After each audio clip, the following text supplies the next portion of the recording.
अस्सलामुअलैकुम वरहमतुल्लाहि वबरकातुहू। Welcome to Rabia kitchen. शुरू करते हैं अल्लाह का नाम लेके जो बड़ा मेहरबान निहायत रहम वाला है।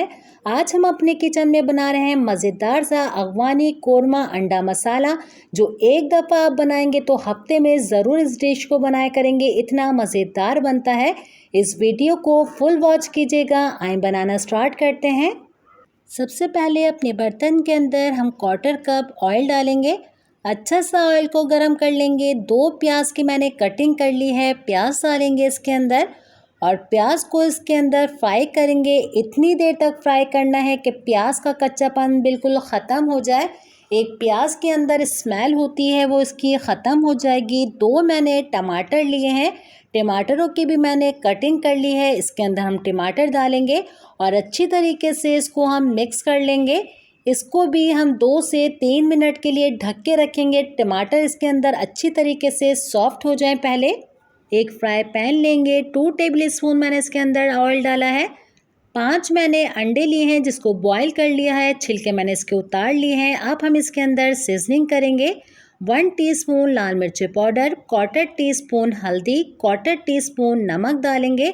थोड़ा सा हम इसके अंदर पानी डाल देंगे कि मसाले हमारे जले नहीं और मसालों का जो कच्चापन होता है वो इसका कच्चापन बिल्कुल ख़त्म हो जाए।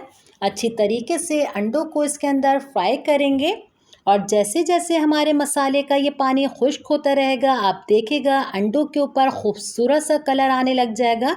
अंडों के ऊपर हम एक कट का निशान लगाएंगे, जो मसाला है बिल्कुल अंडों के अंदर तक चले जाएगा और बहुत अच्छा लगता है जब अंडों के अंदर ये मसाला चले जाता है, तो बहुत यूनिक सी रेसिपी बनेगी। ज़रूर इस तरीके से कीजिएगा। अच्छी तरीके से इसको हम मिक्स करेंगे। ये देखिए मैं अच्छी तरीके से मसाले को मिक्स कर रही हूँ तो अंडे के ऊपर कितना खूबसूरत कलर आ गया है। इसका चूल्हा मैं बंद कर देती हूँ। अब हम टमाटर और प्याज को चेक करेंगे। ये अच्छे से सॉफ्ट हो चुके हैं। ऑयल में से सारे टमाटर और प्याज को निकाल के पहले मैं पीस लेती हूँ और ये देखिए सारे टमाटर और प्याज को मैंने ऑयल में से निकाल लिया। अब इसी ऑयल के अंदर मैं खड़े गरम मसाले डालूंगी, जिसके अंदर लौंग, काली मिर्चें, दालचीनी, 3 मैंने छोटी इलायची डाली है। अच्छी तरीके से ऑयल के अंदर गरम मसाले की खुशबू आने लगेगी। इतनी अच्छे से मैंने इसको फ्राई कर लिया है। इसी के अंदर 1 टेबल स्पून लहसुन अदरक का पेस्ट डालेंगे और अच्छी तरीके से इसको हम मिक्स करेंगे। जब हमारे लहसुन अदरक की स्मेल पूरी ख़त्म हो जाएगी, उसके बाद हम इसके अंदर स्पाइसेस डालेंगे। ये देखिए कितना अच्छा सा लहसुन अदरक भी भून चुका है। अब हम इसके अंदर डालेंगे 1 टेबल स्पून पिसा हुआ धनिया पाउडर, 1/2 टीस्पून लाल मिर्ची पाउडर डालेंगे इसके अंदर, 1/4 टीस्पून हल्दी डालेंगे और 1/4 टीस्पून ही हम इसके अंदर नमक डाल देते हैं। थोड़ा सा हम इसके अंदर पानी डालेंगे और मसालों को अच्छी तरीके से भून लेंगे। सिर्फ इसी टाइम भुनाइए, अब इसकी भुनाई ख़त्म हो जाएगी। अच्छा सा जब आप मसाला भून लेंगे, जो हमने प्याज और टमाटर को पीस के रखा था वो अब हम इसके अंदर डालेंगे और इसी जूसर को हम थोड़ा सा 1/4 कप पानी डाल के अच्छी तरीके से धो के यही पानी इसके अंदर डाल देंगे। अच्छी तरीके से इसको हम मिक्स कर लेते हैं। हमने अंडों को जो मसाले के साथ फ्राई किया था, सारे अंडे और मसाला हम अपनी पतीली के अंदर डाल देंगे। फ्राई पैन के अंदर जितना भी मसाला लगा है, 1/4 कप मैं इसके अंदर पानी डालूंगी। इसको धो के पतीली के अंदर ही डाल देंगे, कुछ भी हम ज़ाया नहीं करेंगे। बहुत मज़ेदार सा ये मसाला तैयार हुआ है और ज़रूर ट्राई कीजिएगा। ये अफ़गानी अंडा कोरमा बहुत ज़बरदस्त बनता है। मुझे यकीन है आप हफ्ते में ये ज़रूर बनाया करेंगे, इतना लजीज बनता है। 4 टेबल स्पून मैंने दही लिया है, जिसे अच्छी तरीके से फेंट लिया है, बिल्कुल उसकी शक्ल क्रीम की तरह हो जाएगी।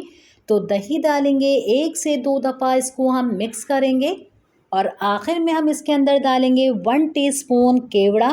बहुत अच्छे से केवड़ा डालने से खुशबू आएगी और 1/4 कप जितना हम इसके अंदर पानी डाल देंगे। जो ऑयल है सारा ऑयल इसका ऊपर आ जाएगा कोरमे की तरह और इसकी खुशबू बरकरार रहे 1 से 2 मिनट तक ढकेंगे तो ऑयल सारा ऊपर आ जाएगा। इसको ढक के रख देते हैं हम। अगर आपको मेरी वीडियो इस वक्त अच्छी लग रही है तो मुझे लाइक कर दीजिए, फैमिली फ्रेंड में दोस्तों के साथ शेयर कीजिए। अब हम इसको चेक करेंगे। जिसका चूल्हा कर दिया था मैंने बंद, इसके अंदर हम हरा धनिया डालेंगे। जो अंडा कोरमा मसाले के अंदर हरा धनिया बहुत अच्छा लगता है। अब हम इसको प्लेट के अंदर निकाल लेते हैं। उम्मीद करती हूँ आज की रेसिपी आपको मेरी अच्छी लगी होगी और अच्छी लगे तो ट्राई कीजिए, फीडबैक दीजिए और ऐसे ही मज़ेदार सी नई नई रेसिपी लेके आती रहूँगी। अपना अपने वालिदैन का बहुत ज़्यादा ख्याल रखिएगा। मुझे मेरी फैमिली को अपनी दुआओं में याद रखिएगा। नई रेसिपी के साथ फिर हाजिर होती हूँ। अल्लाह हाफ़िज़।